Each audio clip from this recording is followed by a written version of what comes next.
Income के साथ साथ अब आपको अपने घरेलू खर्चों की डिटेल्स भी इनकम टैक्स डिपार्टमेंट को देनी पड़ सकती है, क्योंकि इनकम टैक्स डिपार्टमेंट अब लोगों के खर्चों को भी वेरीफाई कर रहा है। और कई लोगों को सेक्शन 142 सबसेक्शन 1 का नोटिस भी मिलना शुरू हो चुका है। ये नोटिस तब मिलता है जब किसी की इनकम और एक्सपेंडिचर आपस में मैच नहीं करते, मतलब किसी की इनकम तो ज्यादा है लेकिन उस हिसाब से खर्चे नहीं है, या किसी की इनकम तो कम है लेकिन खर्चे ज्यादा है। तो ये सब एक डाउट क्रिएट करता है कि आप अपनी कोई न कोई इनकम का सोर्स छुपा रहे हो। आप ये नोटिस की कॉपी देख सकते हैं। इस नोटिस के द्वारा इनकम टैक्स जो डिटेल्स मांगता है वो ये सारी हैं। सारे फैमिली मेंबर्स का नाम, उनका प्रोफाइल और उनके पैन, सारी फैमिली मेंबर्स की एनुअल इनकम, मंथली घर के खर्चों की डिटेल्स जैसे ration, electricity bill, water bill, LPG bill, कपड़े, कॉस्मेटिक और पर्सनल ग्रूमिंग वगैरह पे कितना खर्चा हुआ, सोशल और लाइफस्टाइल खर्चों की डिटेल्स जैसे रेस्टोरेंट, सोशल इवेंट और गिफ्ट वगैरह पे कितना खर्चा हुआ, स्टूडेंट रिलेटेड खर्चे जैसे फीस, यूनिफॉर्म और बुक्स वगैरह पे कितना खर्चा हुआ, और बाकी मिसलेनियस खर्चों की डिटेल्स जैसे हेल्थ इंश्योरेंस,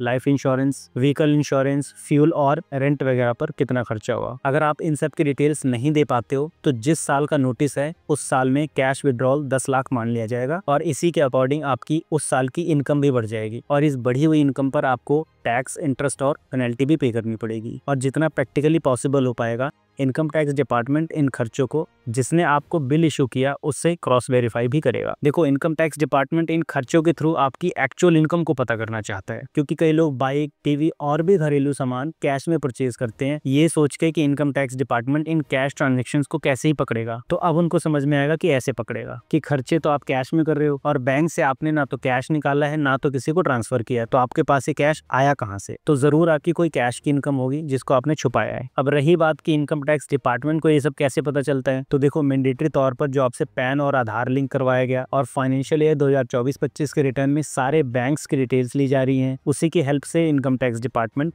पीरियोडिकली आपका रेलेवेंट डेटा लेता है और आपके द्वारा आईटीआर में डिक्लेयर की गई इनकम और बैंक में आई हुई इनकम और खर्चों का पैटर्न बनाता है। फिर इन सब में आपस में कहीं मिसमैच होता है तो आपको नोटिस मिल जाता है। अच्छा, आपके पास हर खर्चों का बिल हो ये प्रैक्टिकली पॉसिबल नहीं है, तो आप बिना बिल के भी सारे खर्चों की डिटेल मेंटेन कर सकते हो कि ये खर्चा किस टाइप का है और इसकी पेमेंट किस मोड से हुई, बैंकिंग चैनल से या कैश के थ्रू। तो अब आप इस भ्रम में तो बिल्कुल मत रहना कि आईटीआर में कुछ भी शो कर दो, इनकम टैक्स डिपार्टमेंट को क्या ही पता चलेगा। मेरे कई ऐसे क्लाइंट हैं जो अपनी सारी डिटेल्स खुद से देते ही नहीं है। जब मैं उनका 26 AS और AIS चेक करता हूँ तो पता चलता है कि उन्होंने सारी डिटेल्स तो दी ही नहीं है। उसके बाद जब मैं एडिशनली डिमांड करता हूँ तब वो अपनी सारी इन्फॉर्मेशन देते हैं। इसलिए मैंने अपने सारे क्लाइंट को भी बोल दिया कि आपने पिछले साल जो भी प्रैक्टिस फॉलो की वो की, लेकिन इस साल से अब आपको सारी और सही इन्फॉर्मेशन देनी होगी। मिडिल क्लास के पास एक कैश का ही रास्ता था अपनी इनकम छुपाने का, अब वो भी खत्म ही समझो।